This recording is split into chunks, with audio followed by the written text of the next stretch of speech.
All right, folks, I'm ready to get started here. Welcome back, everyone. Welcome to the end of the fifth week together. Whoa, fifth week. We're deep. We are deep. We are a third of the way through, really. It's about 15 weeks, but, there is a spring break in there somewhere. So we're going to get that lovely week off, which will be an opportunity for you to be very productive beyond, just having a little bit of fun, of course, but while you're in school, like this is not the time to focus on like having fun. Like let's just be serious about it. I had a great time when I was your age. The majority of you are in your 20s, early 20s, late teens. Some of you. I had a great time when I was your age, and I'm still having a great time. And I've had a great time throughout my entire life. Believe me. But I also knew when to buckle down. I knew when to put aside the good times in order to focus on the things that I had to get done in order to, accomplish things, move forward in life, progress, achieve, etc., etc., etc. That process is never ending. I'm still interested in accomplishing a lot of great things, which are requiring a lot of work from me and will be requiring a lot of work from me for several decades to come. But I'm used to it, like I got it. I get what I have to do to kind of balance the work with the fun in order to have an enjoyable life, but also, be accomplished and progress and get things done and feel good about what I'm doing. So you got to have that approach. You got to have the approach of like, I'm going to make the best of the time that I have, of these moments that I have, especially now being young. It's a very unique time. Like the time will end, like it does for everybody, and you do move on to other stages of your life. So you should enjoy your time. This is definitely a time to like explore what it means to like be, a person of like an adult age that is able to do things that you weren't able to do before. Explore a lot of the things that you can do in life that sometimes when you get older you can't do because you can't really afford to take as many risks as you can when you're younger. So you should definitely be living it up right now, but also figuring out that when the times require for you to just kind of like stop everything else and focus just on school, that is what you should be doing, because A, it's going to make all of this worthwhile, but B, it's also going to make those times when you do have extra time to enjoy your life, do whatever it is that you do for fun. It makes those times better because you feel good about what you've done. You don't regret like having put things off and procrastinated and failed and etc., etc., etc. No, when you had to, you sat down, you put aside all distractions, and you did your absolute best in the things that you set forth for yourself to accomplish. And so when you're out with your friends, if you're over 21, getting drunk, whatever, you're not, your mind is there, you're like really in the moment, you're really living it up, and you're really like, building a sort of a reservoir of like great memories that you can carry with you throughout your entire lives from this time period, which again is very unique and very specific. But the best part about this overall approach is that you do get to continue enjoying your life beyond, these years that you have now into my years and even into the later years. I'm still enjoying my life as much as I was enjoying it in my 20s. Like, yeah, I mean, obviously I have to curtail certain things. Like I'm not willing to go as far with certain things, but like as far as like what's going on inside of my head and my body, like I don't feel any different than I felt when I was your age, because I have worked really hard and I'm really happy with what I've accomplished. I'm really happy with what's to come. I look forward to a lot in my life. Like even at this point, I'm in my late 30s, I'm still looking forward to like a lot of great things in my life versus, this like concept that we generally hear about people getting older and like, oh, it just all gets crappy after some point. It's all downhill. It's not necessarily that doesn't necessarily have to be the case. You can pave a path for yourself that will continue to kind of get you going upwards for the duration of your life.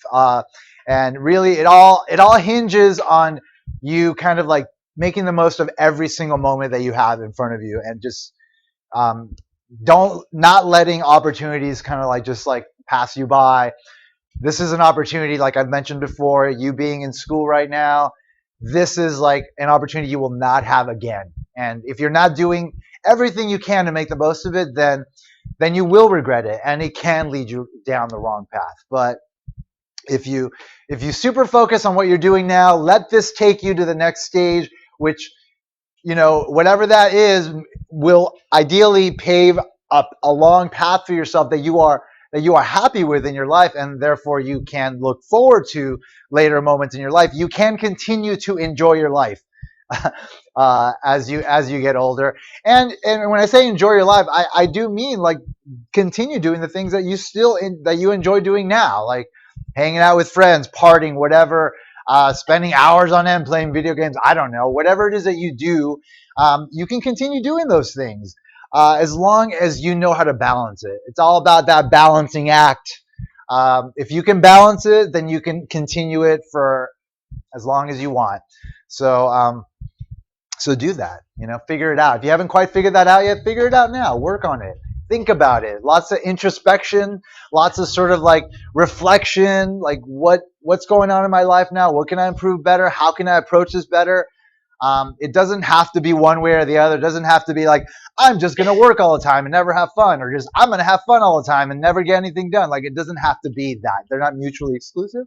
They can coexist very well, and you can actually have a good time into your 40s, 50s, 60s, etc.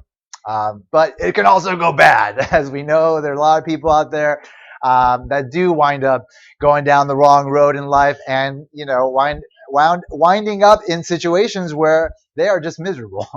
And I see it all around me in my age group and people older. And it's a very possible path for anybody, and it's something you want to try to avoid as much as possible. So work really hard right now, especially now that we are in that part of the semester where midterms are starting up. Like, this is definitely the time to say, you know what, I'm not going to put aside my responsibilities.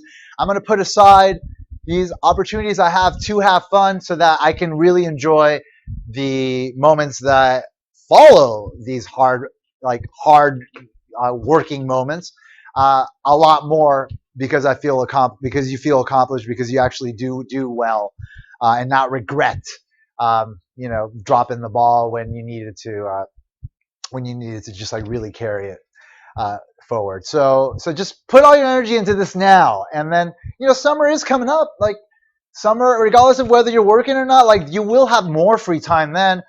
And those moments will be so much sweeter if you do really well this semester, and like you walk away with like a solid grade point average, feeling really good about what you did, looking forward to that next semester, looking forward to killing it once again, and having that like lovely kind of like 2 to 3 months of just like, whatever it is that you're going to choose to do. But like, again, it's always about like being in the moment, understanding what you need to do now in order to get yourself to where you want to get to, and not letting like the volume of the things that you have to do get to you, by having a clear plan of how to approach these things. Like, you have maybe a midterm coming up in this class in about a week and a half. You have other midterms happening here and there. Like, lay out a path for yourself. Okay, I've got like 10, 15 days. Like, what's happening during those 10, 15 days? Okay, I've got this assignment here, this assignment here. All right, let me devote time to this here, this there. And if you kind of set like that kind of clear plan for yourself, then all you have to really worry about at any given moment is like, what do I have to do today? What do I have to do now to make sure everything's getting done? Because I have it all laid out for me. I don't need to worry about everything else. I don't need to constantly worry about those 3 other exams I have to be studying for. I can just focus on this one thing, because I know that I've already like laid out for myself a plan to approach those other exams, and so you're confident that everything's going to work out, because you're going to handle it the right way. So take the right approach, folks. The right approach is everything. Time management is like crucial. So you gotta take a little time to make that happen, and once you do, it all kind of unfolds in a nice way that kind of, allows you to like have a pleasant state of mind and not get freaked out and not be upset or sad or whatever about the situation you're in. Just like you're at peace with it. You're at peace with it. Sometimes you have to work hard, but you know that you're going to have time to play hard as well, and those things coexist, and you can be happy. All right, folks. Is there anything you need me to address with respect to the class before I get going with the material? Very good. All right, so then let's move forward with what we've been doing. We're talking about taxes this week. We started on Tuesday. We're going to finish Chapter 7 today, and then we're just going to have Chapter 8 to cover next week, which has to do with international trade. So that will cover the first part of the course, and then it will be in your hands to demonstrate that you are actually listening to me. I'm not just talking for no reason up here. There's actually a purpose to this. So hopefully everything will work out in the right way. There's still a good amount of time to prepare for that first exam if you haven't yet started. But preparation for exams happens throughout an entire semester, throughout an entire period in which the material is being covered for an exam, not the day before, not the couple of days before. It should always be happening. And like I've been saying, the best way to approach a class like this, where you're kind of like covering a lot of material and it's all kind of foreign to you and you're learning new terminology, new approaches to things, is to be covering the material in class once with me and then going home, kind of going over your notes again, filling in the parts that were not clearly, that were not clear for whatever reason. Maybe your mind wandered, maybe I was going too fast, whatever.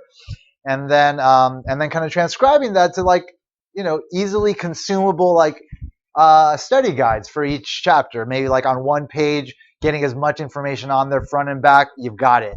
And then once the exam comes around, you've got those study guides that you've made for yourself for every chapter that you can just go through, however many times it takes for you to get everything down, and then bam, you got it.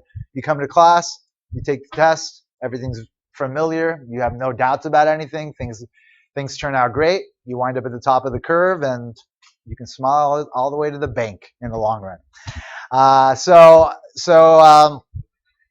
I hope that's what happens. Make it happen, folks. Make that happen. All right, so today we're going to just, again, continue talking about the market model and how it can give us insights into how taxes can affect market outcomes. So again, it's all about just understanding the basic approach that we're using in this class via the model to perform analysis. It's about acknowledging that the model is simple and it doesn't necessarily represent the complexity of reality, but in its simplicity, it is effective enough to give us some insights into how things do work. All situations in the real world won't always behave in the way that the models predict, but the model provides us basic intuitions about how things could happen in general on average, and then you have that as sort of a point of comparison to what is actually happening, so that you can have some actual insight into what is happening in the real world based on what you understand from the basic analysis we do in this class and the discipline, etc. So we'll continue talking about, again, our sort of introduction of taxes into the market model, how that affects it. We talked about the incidence of the tax last time. I'll do a quick review of that. We'll talk about how the incidence of the tax based on the elasticities of either demand or supply side also affect the revenues that are collected from taxes, and sort of how the market model can be used to figure out if taxes should be raised or lowered in order to increase revenues. And then we'll briefly talk about just tax fairness and tax efficiency and how they are sometimes at odds. Again, that's always kind of a running theme in this course of efficiency as far as markets doing the best they can versus fairness.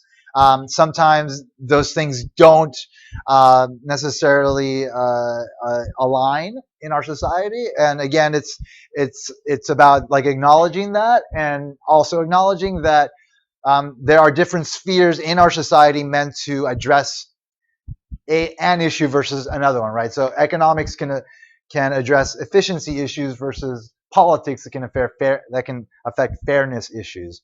And so we'll just highlight a couple of issues related to tax fairness versus efficiency, and then we'll go through the tax system that we have in the United States, just kind of highlighting the various types of taxes and the different types of tax approaches that we could have, and kind of talk about like the pros and cons of them.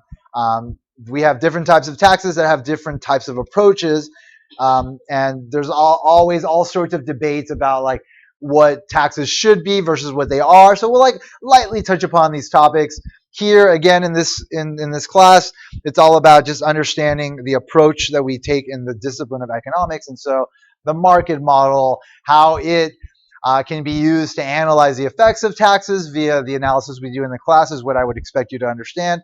The various terminology that I bring up is what I expect you to know. And then beyond that, that's it really. Then it's all about what you think, which is not obviously tested, but is something that you should be doing, thinking about these things. Like how does it relate to the real world? How does it relate to the things that I already think about the world? How can I reconcile this new information with what I already have? Can some of these ideas coexist? Should I change my mind about certain things? Should I not change my mind about certain things based on new knowledge that I gain? That's your role in all of this, beyond just kind of learning the material so you can do well in exams. All right. So previously, just really quick to recap what we did last time, we looked at the effect of what was called an excise tax, which is a tax charged on each unit or service that is sold, and the tax is the same on each unit sold. So it's not a percentage tax as are sales taxes. So this is not that kind of tax. But the insights we gain from the analysis here do extend beyond the simple case we consider. So we saw, one thing we saw based on our analysis was that regardless of who gets taxed, whether it be the supplier or the demanders, the consumers, that the amount of the tax is going to be split up between both sides regardless. So here we had that situation where the market was initially in equilibrium and the supplier was taxed. When the supplier is taxed, that essentially decreased supply. It shifted the supply curve to the left or up, however you want to describe it. How we describe it as far as what's happened in the market is that supply decreased, and as a result of that, quantity demanded decreased. And it got us to that new equilibrium there, where the price was, in this case, $100 versus $80 before. So this is the price that consumers have to pay, $100, which is $20 more than they were paying before. So even though the supplier was taxed, consumers did wind up paying a portion of it. And suppliers are going to be collecting $100, but they're going to be giving $40 per room. This is like the hotel room example we tried last time.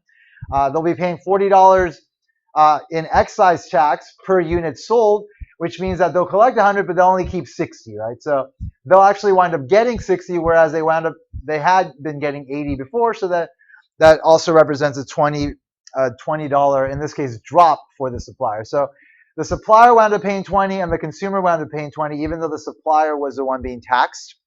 And then we looked at the opposite case where the consumer was the one being taxed. So there was an excise tax on every unit they purchase, which means that they pay for the unit at the market price and then have to pay that extra $40 in tax. So this was our initial equilibrium. The excise tax, essentially what it does is decrease demand. So it shifts the demand curve to the left, also down, however you want to describe it. And that caused quantity supply to decrease. Got us to that new equilibrium, $60 again. Here, the original price was $80, but as a result of the $40 tax, the consumer wound up paying $60 in the market, but had to pay that extra $40 per room. So they did wind up paying that $100, which was $20 above what they were paying before. and then what suppliers are collecting is $60, which is $20 less than what they were collecting before. So based on the very controlled um, qualities of this particular market example we looked at, both sides wound up paying exactly half of the tax. So what we call the incidence of the tax, who really bears the burden of a tax, was divided up between both consumers and suppliers equally.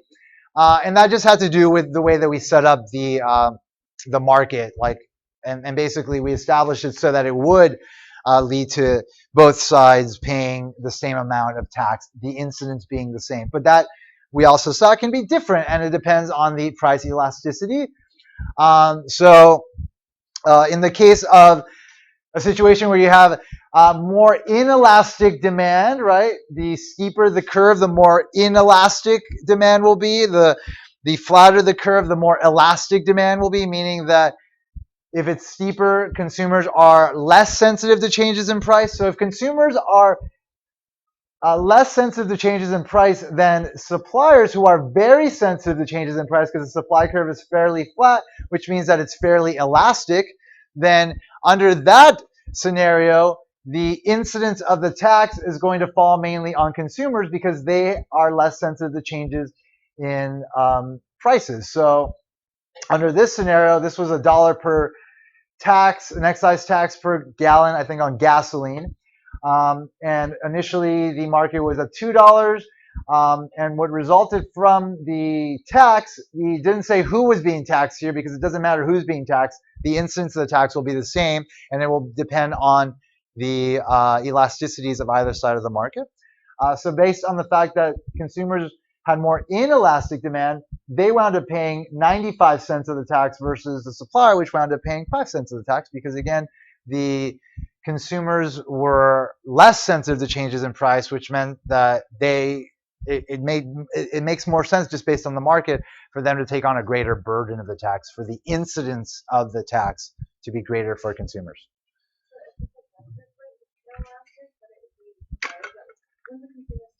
So there's this one here. This is the next example. Is that what you were asking about?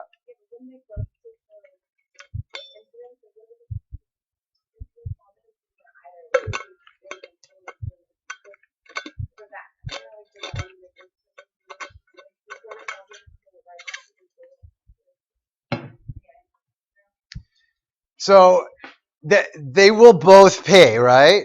But depending on how elastic demand is relative to supply, that's going to dictate how much of, like, what the distribution of the tax is going to be.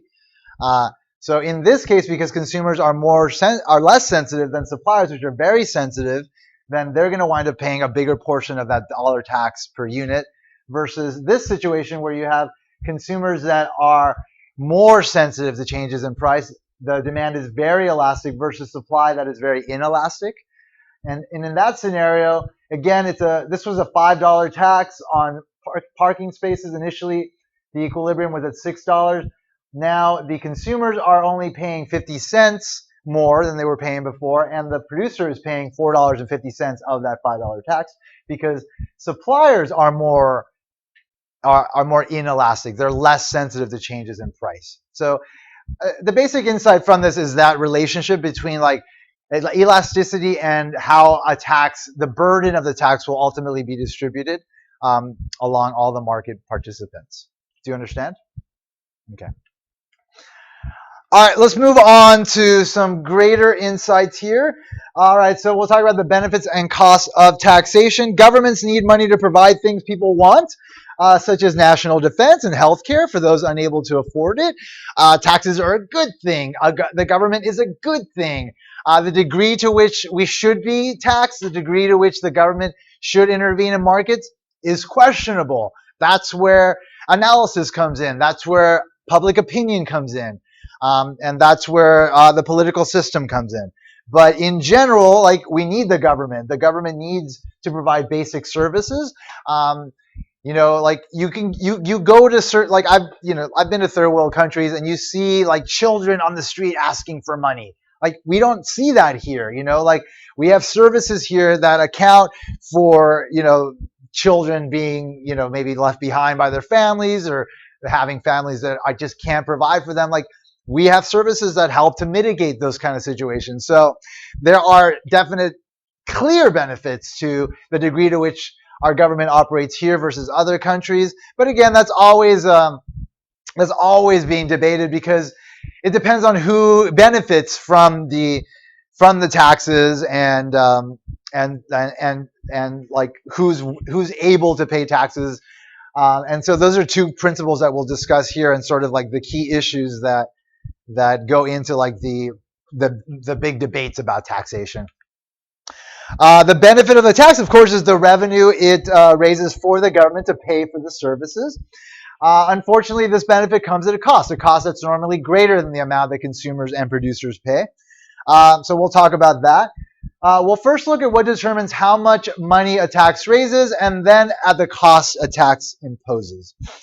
So let's look at the revenue from an excise tax. All right, so in the hotel example, the revenue the government collects from a $40 excise tax, so this is back to our original example, is equal to the area of the shaded triangle. So remember, there was a $40 tax, and that either, if it was the supply that was being taxed, that got us to this equilibrium here, and if it was the demand that was being taxed, that got us to this equilibrium here. But regardless, the difference between these two represented the amount of the tax that was being collected. In this case, half the tax was being paid by consumers, half the tax was being paid by producers. And so you had that $20 being paid by the consumer, $20 being paid by the consumer. So you have $20 being paid by each, which is $40 per unit, times the amount sold. So here's the difference between the two, which represents that $40. And then if you multiply that by the amount being bought and sold at that tax price, then we get the area of this rectangle here, which represents graphically the revenue being collected of the tax. So in this case, you've got that 5,000 times 40. That's going to be, what, $200,000. So the height of the rectangle is the $40 per equal to the tax per room. The width of the rectangle is the 5,000 rooms, equal to the equilibrium quantity of rooms given by the $40 tax. The area of the shaded triangle is, of course, the area of a rectangle in general, which is the width times the height. So it's going to equal the width, which is 5,000 rooms, times the height, which is $40 per room. So again, the amount of tax revenue being collected in this example, because of the $40 excise tax, is $200,000. And again, so that's how you can calculate it, and that's how you can represent it visually via the graph of the market that we've been using.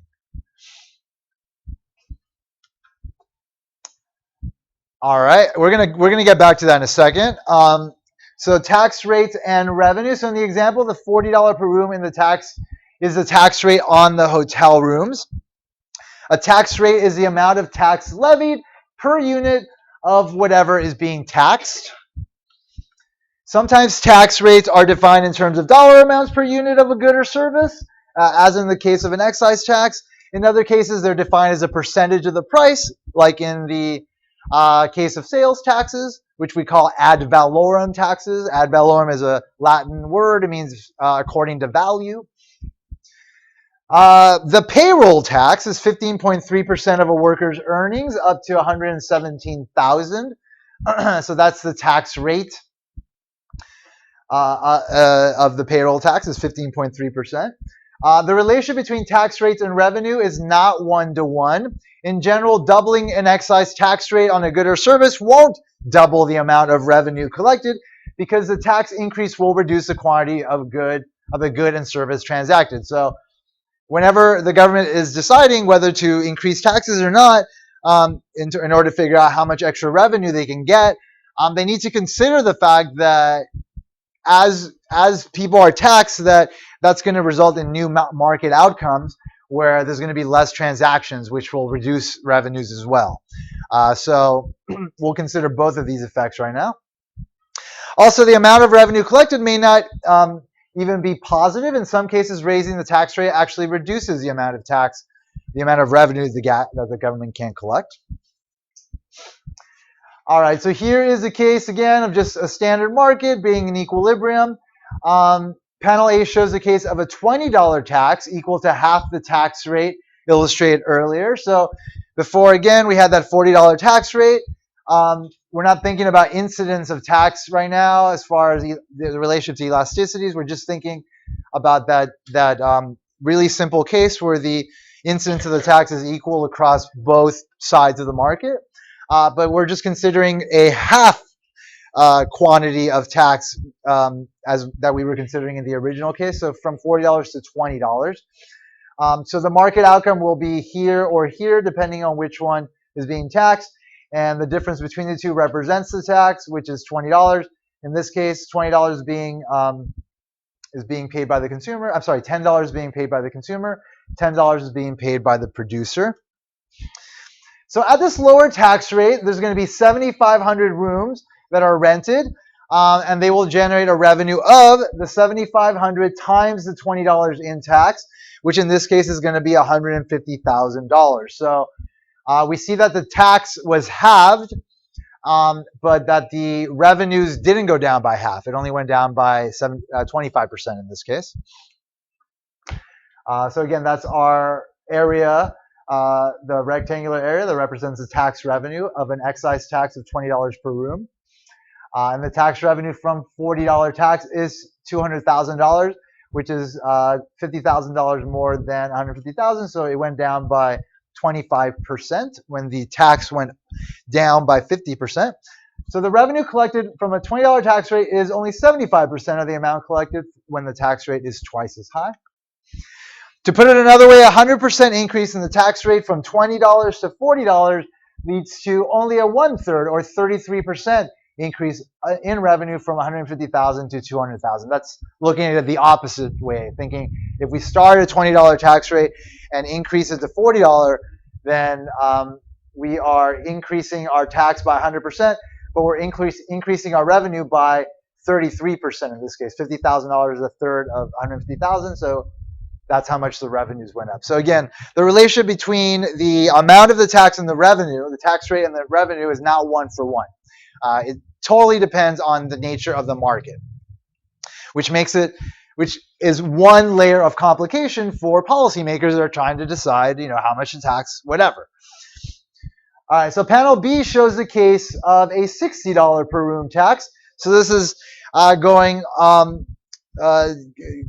just continuing the same case, but going the opposite direction.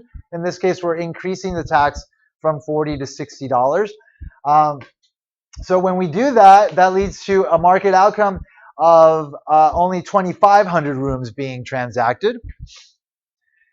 And the excise tax, again, is going to be $60. So it's going to be, again, the difference between the demand price and the supply price, that wedge, which is the tax, times the amount of rooms transacted, which is 2,500. So $60 times 2,500.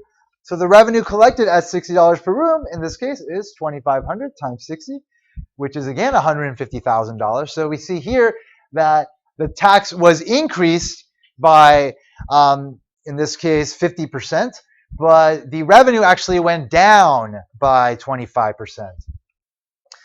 So this is also less than the revenue collected from the $40 per room tax. In this case, raising the tax by 50% lowers the tax revenue by 25%. And again, that's because there's a lot less rooms being transacted, because in order for us to get to that $60 excise tax, either demand had to shift to the point where it got us to this equilibrium, or supply shifted depending on who was being taxed. And those equilibriums represent a much larger amount of deadweight loss, which we'll talk about in a second. Was there a question? The 60? Oh, we're just assuming that the government is now increasing the tax to $60. Just to highlight the nature of how revenues change with respect to taxation, how it can go up or down, and it's not 1-for-1.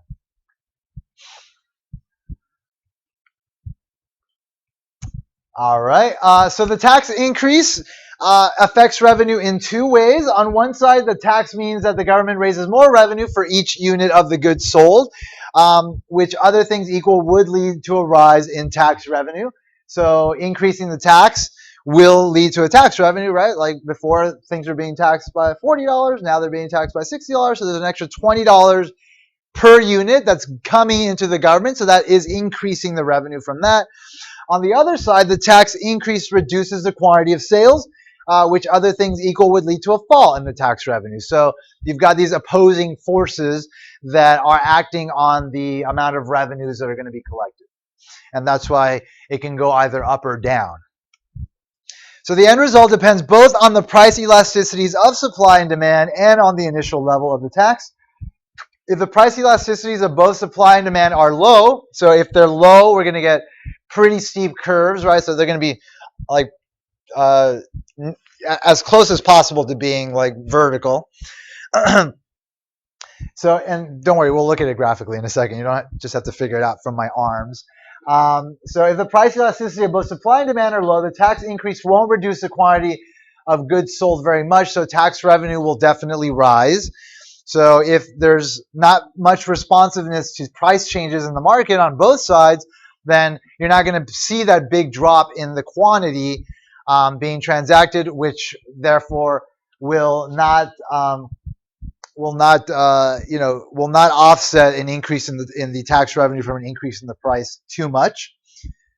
If the price elasticities are high, though, meaning the curves are fairly flat, the result is less certain. Folks are very sensitive to price changes, and so if you increase a tax, you're going to move quite a bit along those curves, which will have a big reduction in the amount of goods that are being transacted, which means that you're going to lose a lot of revenue from those units that are no longer being sold. So in that case, when elasticities are high, then if you raise a tax, you will necessarily have a drop in tax revenues due to the reduction in quantity sold. Also, if the initial tax rate is low, so if the starting point is low, the government doesn't lose much revenue from the decline in the quantity of goods sold, so the tax increase will definitely increase tax revenue. So if you're starting from a low tax rate, then again, you're not gonna lose that amount of revenue that could be gained, versus if the initial tax rate is high, the result is not as clear. Tax revenue is likely to fall or rise very little from a tax increase, only in cases where the price elasticities are high and there's already a high tax rate. So what this is all telling us is that the result of a tax, no matter how you look at it, will be complicated and will not be easy to gauge, which is why taxation is such a problem in our society, because it's not an exact science and it can cause a lot of problems. Sometimes there are good intentions behind taxes, and the good intentions wind up being bad for markets and also having bad outcomes for the government, because they actually don't wind up increasing their revenues. So the possibility that a higher tax rate can reduce tax revenue, and the corresponding possibility that cutting taxes can increase tax revenue, is a basic principle of taxation that policymakers take into account when setting tax rates. In the real world, policymakers aren't always well informed, but they usually aren't complete fools either. That's why it's very hard to find real world examples in which raising a tax actually reduced revenue or cutting a tax actually increased revenue. So even though theoretically that can happen based on our analysis, you don't really see it in practice, because there is enough analysis being done by some relatively intelligent people that are advising policymakers that are avoiding those kind of situations. But you will get this theoretical result to be a justification a lot for those people that are interested in pushing forth a policy of cutting taxes, right? You always hear about let's cut taxes, and it's really the top folks in our economic hierarchy that want that, because they do wind up getting taxed. If things are working the right way, they do wind up paying more taxes than other people because they make more money. But they don't want to do that, right? They don't want to pay any money out to the government. They want to save as much money as possible. And so it's more of a political issue. And so because of that, they'll use like this type of analysis to justify, well, if you lower taxes, you can actually increase revenues. But we know that that's a very sort of unique and rare thing, and so it's not really a solid point to make in that kind of debate. But it's made all the time, and that's why it's important to stay informed and just learn as much as you can about the world, because you will hear things all the time via the political process, via the media. And if you're not really thinking about what's being told to you, it's really easy to kind of just go with it, like just go with what like the dominant ideas seem to imply about what makes the most sense. And that's not always generally going to be the case. All right, let's look at the costs of taxation. So an excise tax imposes costs over and above the tax revenue collected in the form of inefficiency, deadweight loss, which we'll look at right now, which occurs because the tax discourages mutually beneficial transactions. As we learn in Chapter 5, the cost to society of this kind of inefficiency, the value of the foregone mutually beneficial transactions, is called the deadweight loss. All right, so we looked at deadweight loss as a result of a price ceiling, right? If the government said, oh, the price is too high in the market, we don't want it to get that high. Like in the case of rent control, then they set a price ceiling below the equilibrium, which is the only way it's binding. That caused the amount of transactions to occur to be at the point where you have a limited amount of supply. And so the difference between what's being transacted and the amount that would be at the market equilibrium is, again, the loss in transactions that represents a loss in consumer and producer surplus, which is total surplus, which is equal to the deadweight loss of, in this case, a government intervention via a price ceiling, and it's represented by that area there.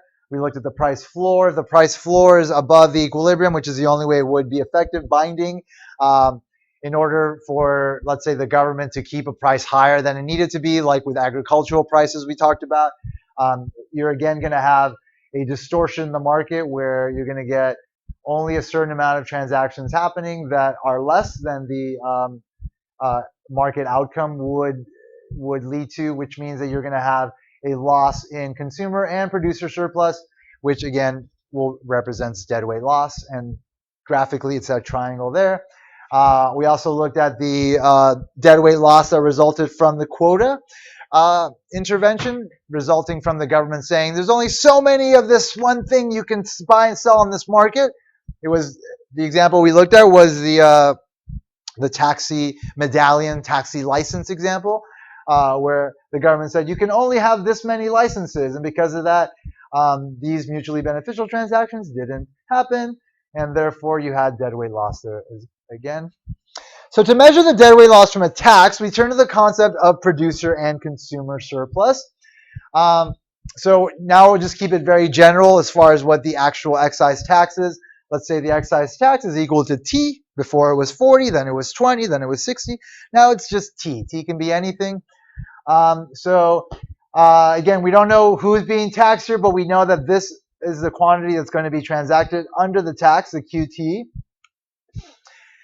So in the case of an excise tax, the rise in the price paid by consumer causes a loss equal to the sum of the areas shown in terms of consumer and producer surplus. So remember, the consumer is going to wind up paying this amount regardless of whether they're being taxed or not. And because of that, you're going to have all these consumers up here. They're going to have an excess willingness to pay. So they're going to have consumer surplus, right? The difference between what they're willing to pay and what they have to pay, which is this price there. So that represents the consumer surplus under the taxed outcome. This was the consumer surplus under the efficient market outcome without a tax. And therefore, we have this loss in consumer surplus of areas A and B. We know that area A is part of the revenues the government collects. And so some of that consumer surplus is actually gotten by the government in the form of tax revenue. So that's a good thing. But we're going to have some mutually beneficial transactions, the difference between the market outcome, QE, and the tax market outcome, QT, that will result in a loss of consumer surplus. All these consumers here who would have purchased at the lower price aren't able to purchase at the higher price, and so their excess willingness to pay, their consumer surplus, evaporates in the form of deadweight loss. Wait, that's for even. That's for what? Deadweight loss is for equilibrium. So we don't have deadweight loss at equilibrium, right? At a normal market, efficient market equilibrium, which is E, but we do have it at the tax equilibrium, right? So at the tax equilibrium, you lose this amount of consumer surplus in deadweight loss, and then this part of consumer surplus becomes tax revenue. So the fall in the price received by producers. So we know that the producers are gonna receive less. In this case, they're going to receive PP. So remember, they were collecting this amount when the market wasn't being taxed, and now they're going to be collecting this amount, whether they have to pay for the tax or not. So again, under that situation, you're going to get this. This is what the producer surplus would have been: the entire triangle below the equilibrium price and above this supply curve. At this new tax equilibrium, all these suppliers here, their cost of producing extra units is higher than what they can collect in the market, and so they drop out of the market. They can't take part in the market, and so only these suppliers wind up staying in the market, which means that at this price that they can collect, that this is the remaining producer surplus. Part of the old producer surplus goes to the government in form of tax revenue. And then, of course, you're going to have some producer surplus that's going to just simply evaporate. And that will also be part of the deadweight loss of the market caused by the taxation. So the revenue the government collects, again, is equal to the areas A and C. Again, it's equal to the amount transacted at the tax, which is QT, times the tax, which is T. So T is the height of the rectangle and QT is the base of the rectangle. So the government gains part of what consumers and producers lose from an excise tax. The deadweight loss caused is equal to the combined area of these triangles that we talked about a second ago, B and F. So the loss surplus, of course, once again, is the deadweight loss. So as far as measuring this, the base of the triangle is the amount of the tax, and the height of the triangle is the difference between the equilibrium quantity and the tax quantity.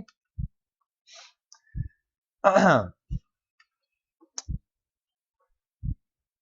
right, and remember, there's a wedge between the demand price and the supply price, and that's going to equal the tax.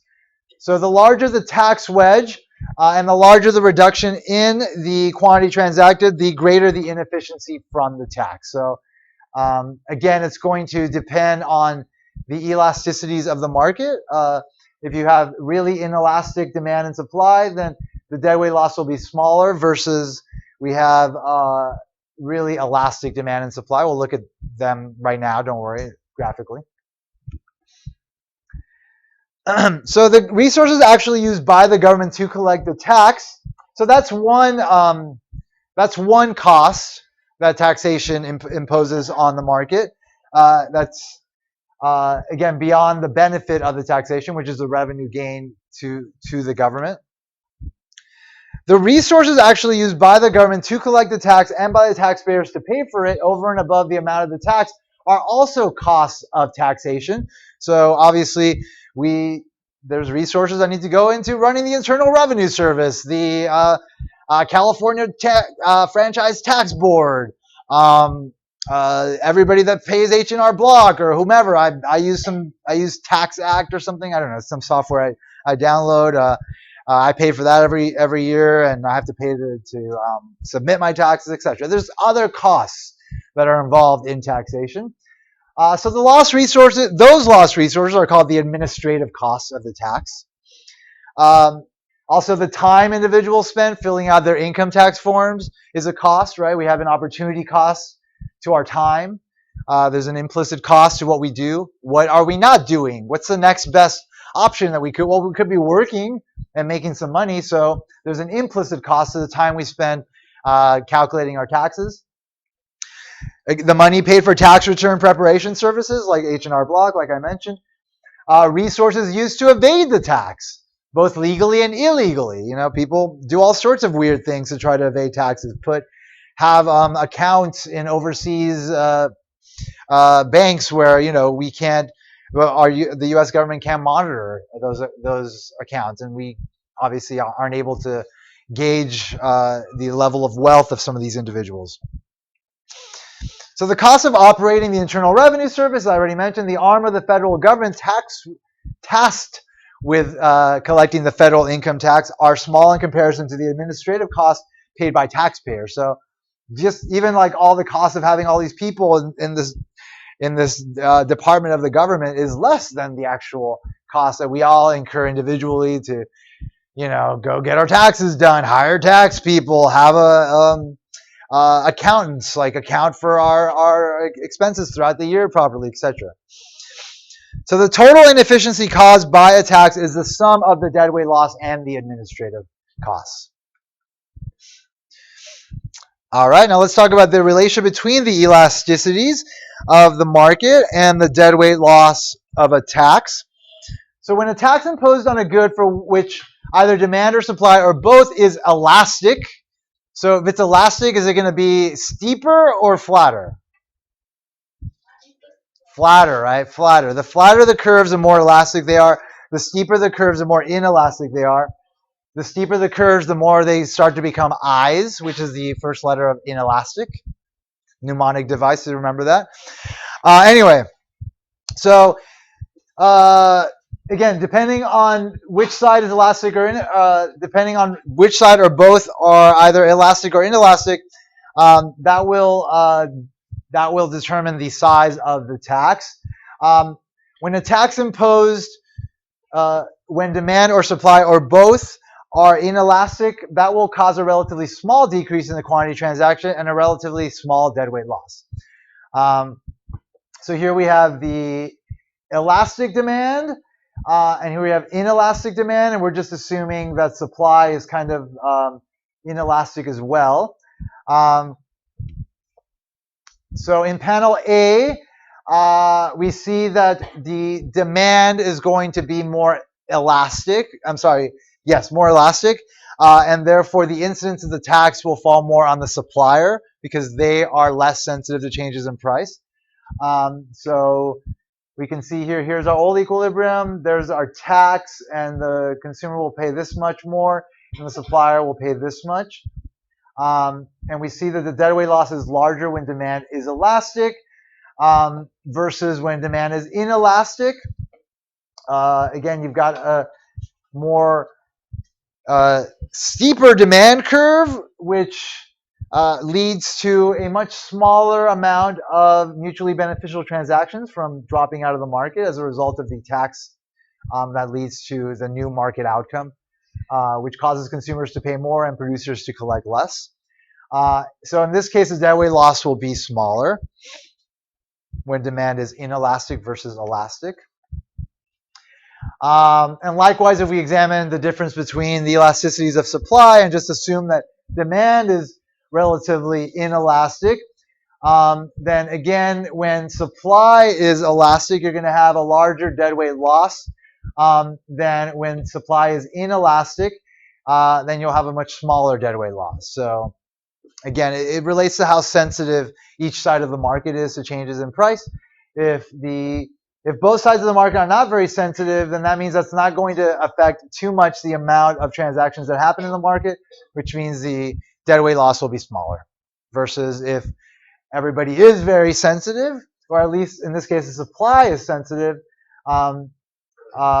then as a result of that, the deadweight loss will be larger because the suppliers will respond more to the changes in the market. They'll want to supply less, right? Because they have more elastic supply. They're more sensitive to changes in price. To minimize the efficiency costs of taxation, tax only those goods for which demand or supply or both is relatively inelastic is ultimately the insight we can gain from this analysis. And again, you couldn't get to that insight without understanding consumer and producer surplus, without understanding the incidence of taxes, without understanding elasticities. All these things are important, and they have really powerful practical applications that can provide very important insights. So it's not just a bunch of graphs in a class that you hate. I know all of you don't hate it. I know some of you do though. It's important stuff. It's useful. It's really practical and has a lot of potential to provide a lot of important insights in the world. All right, let's talk about tax fairness and efficiency. The two principles of tax fairness. When it comes to taxes, most debates about fairness rely on one of two principles of tax fairness, either the benefits principle or the ability to pay principle. So according to the benefits principle of tax fairness, those who benefit from public spending should bear the burden of the tax it pays for that spending. So obviously you're going to get a lot of folks that are closer to the top of our economic hierarchy that will often cite the benefits principle as a reason why they shouldn't be taxed at a certain level, because they say that they're not the ones benefiting from these things, but really ultimately we all are benefiting from everything the government does. The people at the very top are benefiting from, of course, the national defense that the government provides, which is very expensive and is a large part of the budget, and so therefore they can just think, they can basically just look at it from the perspective that all of their taxes are going to national defense, because they need national defense in order for them to be able to maintain their wealth, because if we are invaded by some other country, then they will take the wealth of the wealthiest. So there's that. And there's also the fact that, like, if you don't have safety nets for people at the bottom and you allow for chaos to reign, like in the lower tiers of our society, then crime will go up. There will be instability throughout our society, and the people at the top will suffer as a result of it. So regardless of the fact that they are not directly benefiting from the spending of the government on, let's say, social programs like healthcare, education, etc., because they can afford it themselves, like, it doesn't mean they're not benefiting from the fact that people are benefiting from that. So revenue from the federal government tax on gasoline is specifically reserved for the maintenance and improvement of federal roads, including the interstate highway system. So that's one tax that does reflect the benefits principle of taxation. Those that are benefiting from the tax, those that drive on the highways, are the ones being taxed via their gasoline taxes. Practical considerations make it impossible to base the entire tax system on the benefits principle, though. It would be too cumbersome to have a specific tax for each of the many distinct programs that the government offers. Attempts to base taxes on the benefits principle often conflict with the other major principle of tax fairness, the ability to pay principle. According to that principle, those with greater ability to pay should pay more. And it makes sense because we need a strong government in order to have strong property rights, in order to be able to have a strong national defense. That's the only way that you can have super rich people like flourish. That's the only way you could have like industry flourish. That's the only way you can have our economy flourish. The only way you can have that happen is by having a government that's able to enforce and maintain the structure that allows for that kind of sort of polarization of the resources, right? Like you've all heard of this whole thing with the 1%. The top 1% of the world owns 50% of the world's wealth. The top 1% of the U.S. Owns a large percentage of the U.S. wealth. So, given that situation exists, there's only one reason it can exist, and that's because the government set up the conditions for that to exist. And without a government being able to establish like clear rules of like business and like your ability to like maintain your wealth, that wouldn't even be possible. And so that therefore it does make sense for those that are benefiting the most from the system we have to pay more. And oftentimes you'll hear, well, the top tax bracket winds up paying a huge percentage of our income. Like currently, it's like I think it's like around 30% something. If you go back to like World War II, like they were paying 95% in their in taxes, like the people in the highest tier. And so things are a lot better now than they were then. And so it's important to know these things because you're always going to hear these claims being made about like, oh, well, we should stop taxing the rich, blah, blah, blah, blah. And it's like, no, we shouldn't. We should be taxing them as much as possible because they have a lot more than everyone else. And the only reason they do is because we have a strong government and our government needs money to run. And if we don't have money for the government to run, then it all falls apart. And then you don't get to have, your solid gold toilets or whatever. You know what I mean? So that's all I'm saying here. Yes, I am. This is my positive analysis. This is me injecting my own beliefs into what I'm talking about here. You can have whatever opinion you want, of course. Just take what I'm saying as opinion. But nonetheless, like it does reflect the fact that we are talking about the different sort of philosophies of taxation, and the ability to pay principle is the other one that sort of establishes a nature for a certain type of tax versus our other principle. So ability to pay, again, it says that according to those should be taxed according to those with the greater ability to pay a tax. So the ability to pay principle is usually interpreted to mean that high-income individuals should pay more in taxes than low-income individuals, but that's not necessarily all it means. Often the ability to pay principle is used to argue not only that high-income individuals should pay more taxes, but also they should pay a higher percentage of their income in taxes. So that brings us to the question of efficiency versus equity. So often it's put forth as an argument that we should all just be taxed a lump sum, and it should be the same for everybody. A lump sum tax is the same regardless of any actions that people take. The lump sum taxes are widely perceived to be much less fair than a tax that is proportional to the amount of the transaction. Under a lump sum tax, people have to pay the same amount of tax regardless of their actions. It does not lead them to change their actions and therefore causes no deadweight loss. So as far as efficiency goes, a lump sum tax would increase efficiency in our society. Our markets would operate better. But it would work against equity. It would work against fairness. People that are making $1 million a day are being taxed the same as a person that's earning whatever minimum wage at like Burger King. So lump sum taxes, although unfair, are better than other taxes promoting economic efficiency. A tax system can be made fairer by moving it in the direction of the benefits principle or the ability to pay principle. So either way, like we're moving away from this lump sum tax approach, which is again like it doesn't take into account the complexity of our society. So either moving it in the benefits principle, again reflecting the idea that those that benefit the most should pay the most, or the ability to pay principle, that those that make the most should pay the most. Moving in either of those directions from a lump sum tax would make for a more equitable tax system, which is what we have. We have a more equitable tax system than the lump sum tax system that you will also often hear people at the very top arguing for. But again, that comes at a cost because the tax system will now tax people more heavily based on their actions, increasing the amount of deadweight loss. This observation reflects a general principle that we learned in Chapter 1. There's often a trade-off between equity and efficiency. Here, unless a tax system is badly designed, it can be made fairer only by sacrificing efficiency.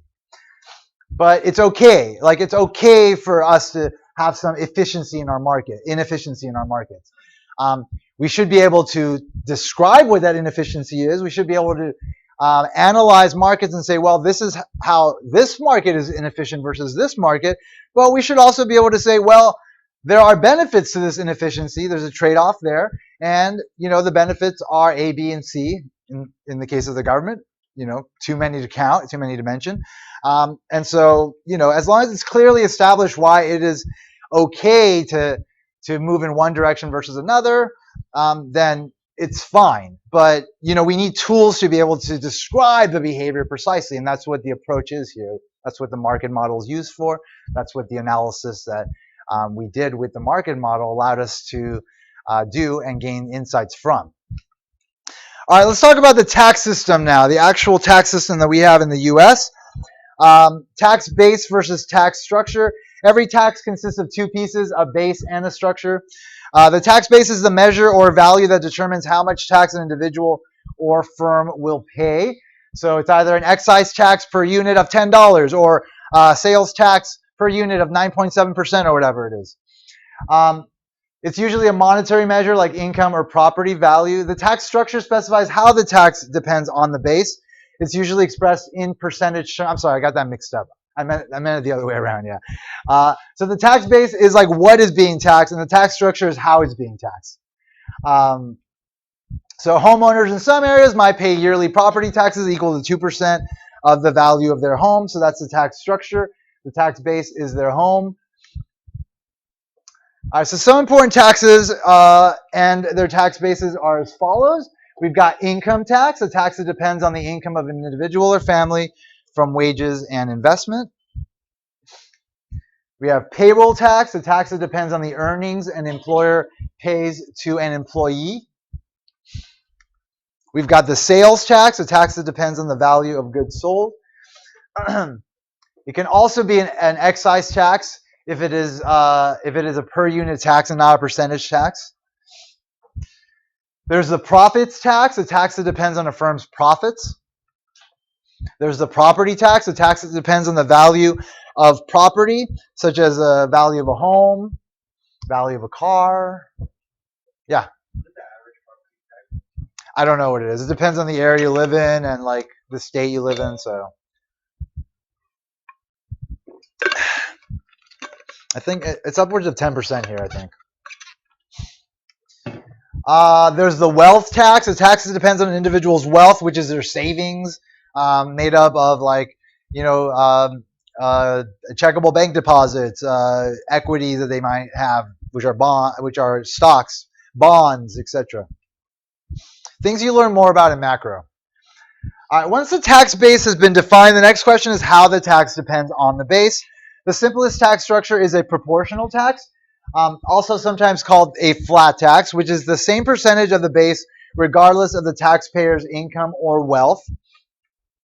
Many taxes, however, are not proportional. So if they're not proportional, they're either going to be progressive or regressive. So a progressive tax is a tax that rises more in the proportion to income, so that high income taxpayers pay a larger percentage of their income than low income taxpayers. So progressive taxes reflect the ability to pay principal. Versus a regressive tax, a tax that rises less than in proportion to income, so that higher income taxpayers pay a smaller percentage of their income than lower income taxpayers, and that one reflects the benefits principle more. People that make less will tend to depend on government services more than people that make more. And under a regressive tax, they will wind up paying higher taxes. The U.S. tax system contains a mixture of progressive and regressive taxes, though it is somewhat progressive overall. All right, let's bring it all together and discuss equity, efficiency, and progressive taxation. Most, though not all, people view a progressive tax system as fairer, more equitable than a regressive system. The reason is, of course, the ability to pay principal. The people that make the most money should pay more. Attempts to make taxes strongly progressive run up against the trade-off between equity and efficiency, as was already mentioned. So let's look at an example to highlight the nature of that. So consider this hypothetical example. We assume that there are two kinds of people in some country named Taxmania. Half of the population earns $40,000 a year. So this is the pre-tax income. Half of them make $40,000, and the other half make $80,000 per year. So there's relatively poor people and relatively rich people. The average income is $60,000 a year. You just add those together, divide by 2. We'll also assume that the Tasmanian government needs to collect 1/4 of that income, $15,000 a year per person in taxes. So in this case, we're looking at a flat tax, a proportional tax. In this case, it's just 1/4 of their income, which is $15,000 a year. We're thinking of an average income of $60,000. So one way to raise this revenue would be through a proportional tax that takes 1/4 of everyone's income. The results of the proportional tax are shown in the second column here of 7.3. After taxes, lower income Tasmanians would be left with $30,000, right? They pay 1/4, so that's $10,000. And higher income Tasmanians pay 1/4 of $80,000, which is $20,000, so they'd be left with $60,000. Even the system might have some negative effects on incentives. Suppose, for example, that finishing college improves a Tasmanian's chance of getting a higher paying job. Some people would invest time and effort in going to college in hopes of raising their income from $40,000 to $80,000, which is a $40,000 gain, but might not bother if the potential gain is only $30,000, which is the difference between their after-tax incomes. But a strongly progressive tax system could create a much bigger incentive problem. So this is the progressive tax system on the third column. Suppose the Tasmanian government decided to exempt the poorer half of the population from all taxes, but still wanted to raise the same amount of revenue. So again, you have those two populations. The poorer population, the 40,000 folks, aren't getting taxed, whereas the higher bracket individuals are getting taxed in this case. Okay, so it would have to collect $30,000 from each individual earning $80,000 a year. As the third column of the table shows, people earning $80,000 a year would be left with after income taxes of only $50,000, which is only $10,000 more than the after income tax of people earning half as much. This would greatly reduce the incentive for people to invest time and effort to raise their earnings. So either way, there is an incentive problem that occurs as a result of the two taxes. The point here is that any income tax system will take away part of the gain an individual gets by moving up the income scale, reducing the incentive to earn more.